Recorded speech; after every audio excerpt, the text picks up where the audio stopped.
Muita gente não sabe, mas existe uma lei federal que obriga que todos os alimentos industrializados devem informar em seus rótulos a presença ou não de glúten, uma proteína encontrada no trigo, aveia, cevada, centeio e derivados. Para algumas pessoas, essa proteína pode ser prejudicial. Pensando nisso, o vereador Sérgio Fernando apresentou um projeto para dar suporte às pessoas que têm intolerância ao glúten. Há 13 anos, Lúcia teve diarreia, perdeu peso e ficou anêmica. Fez vários exames e descobriu que tinha uma doença rara, a celíaca, causada pela intolerância ao glúten. Foi necessário mudar alguns hábitos. Em casa é tranquilo, sabe? Porque os familiares sabem e eles até aderem praticamente à minha dieta, sabe? Agora, fora de casa, quando eu alimento fora de casa, que inclusive é o que eu acho pior, assim, a maior dificuldade mesmo para mim é alimentar fora. Porque sempre eu tenho que estar perguntando à nutricionista, à cozinheira, como foi feito, se foi usada alguma farinha para engrossar os caldos, né? Ou estrogonofe, por exemplo, se foi usado maisena, se foi usado farinha de trigo. E geralmente as pessoas não entendem, sabe? Às vezes acham que eu estou perguntando por alguma questão, outra que não seja por causa da doença, sabe? Então é um receio muito grande. Às vezes eu deixo até de comer, na incerteza eu deixo de comer, porque eu fico com medo de realmente ter o glúten e eles não terem me informado corretamente. O glúten é uma proteína encontrada no trigo, aveia, cevada, centeio e derivados. Em contato com o organismo do celíaco, o glúten destrói as paredes do intestino e impede a absorção dos nutrientes pelo organismo. Dos principais sintomas da doença celíaca, presença de gordura nas fezes, vômitos, perda de peso, inchaço nas pernas, anemias, alterações na pele, fraqueza nas unhas. Nas mulheres, especialmente, diminuição na fertilidade e alterações no ciclo menstrual. Mas os sintomas nem sempre são sinal da doença. A médica Magda Bahia alerta para a importância de se fazer o exame. Cada dia que passa está ficando mais difícil fazer o diagnóstico, porque os sintomas e os sinais da doença, eles são cada vez mais variados.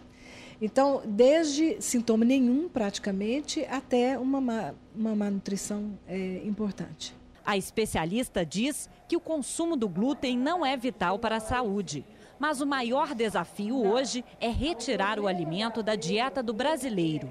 É uma questão quase que cultural o glúten. A sociedade ocidental come muito glúten, mas os índios não comem.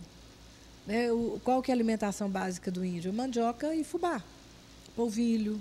Né? O africano também comia pouco trigo, não se comia trigo. No Brasil, por exemplo, o trigo veio da Europa, né? Então, você pode tranquilamente sobreviver sem o glúten sem problema nenhum. O problema é ficar sem ele dentro dessa sociedade. E isso realmente é complicado. Dos alimentos que não podem ser consumidos estão os tentadores pães, chocolates, bolos, massas em geral e bebidas como a cerveja. Todos contêm glúten. Já as frutas, as carnes, ovos, queijos, vinhos podem ser ingeridos normalmente, desde que não tenham acréscimo do glúten. Há 7 anos existe uma lei federal que protege a saúde dos celíacos e obriga que todos os produtos industrializados possuam no rótulo a inscrição contém ou não contém glúten. Mas nem sempre dá para confiar. Ângela é presidente de uma associação que dá assistência aos celíacos. Ela explica que, mesmo com a lei, é comum encontrar nas prateleiras de supermercados alimentos com informação incorreta na embalagem, como é o caso deste trigo de quibe. No rótulo diz, não contém glúten. Às vezes a gente vê, mesmo casos como esse aqui, está escrito não contém glúten no produto e ele contém glúten. Apesar da gente já ter entrado em contato com a empresa, mas isso não foi até agora respeitado. Quando existe esse desrespeito à rotulagem, é procurar o Serviço de Defesa do Consumidor, porque isso está bem claro dentro do Código de Defesa do Consumidor. A presidente diz ainda que mesmo os produtos que informam a presença do glúten no rótulo não estão dentro das normas exigidas pela lei. A gente tem dificuldade na leitura de procurar a inscrição contém ou não contém glúten. Muitas vezes a gente tem que trazer uma lupa para que isso seja facilitado, uma vez que a lei diz que tem que estar em negrito, em local de destaque, com fácil leitura. Às vezes não é isso que acontece. Às vezes um enrugamento da embalagem, ou às vezes tem local fora da lista dos ingredientes, dificultando essa leitura para o celíaco. Jaqueline sofre da doença há quase 20 anos e chegou a ter câncer no intestino. Ela consumiu por alguns meses queijo e café e depois descobriu que os produtos tinham acréscimo de glúten. A professora de educação física quase parou de novo no hospital. Aí eu comi o queijo e ele continha farinha de trigo para engrossar, aí eu passei mal. E o que você fez? Como é que foi? Aí depois que eu ingeri o queijo, eu passei muito mal de vomitar, me deu diarreia e fui fazer os exames, o glúten começou a atacar meu fígado e meu intestino de novo. Então eu tive que maneirar, só comprar os produtos que está escrito realmente não contém glúten e confiar. Na Câmara Municipal, o vereador Sérgio Fernando possui um projeto de lei voltado para as pessoas que sofrem da doença celíaca no município. A intenção é dar suporte ao segmento e levar informação. Esse nosso projeto de lei, ele estabelece um programa para acompanhamento da doença celíaca no município de Belo Horizonte. Ele tem as seguintes finalidades. Inicialmente, determinar que a doença seja apurada por meio do exame laboratorial específico, que é necessário.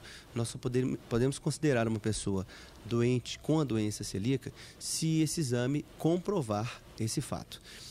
Em segundo plano, o projeto também prevê toda uma linha de acompanhamento deste doente celíaco. A partir do momento que constatada a sua resistência ao glúten, que ele passe por um acompanhamento por meio da Secretaria de Saúde.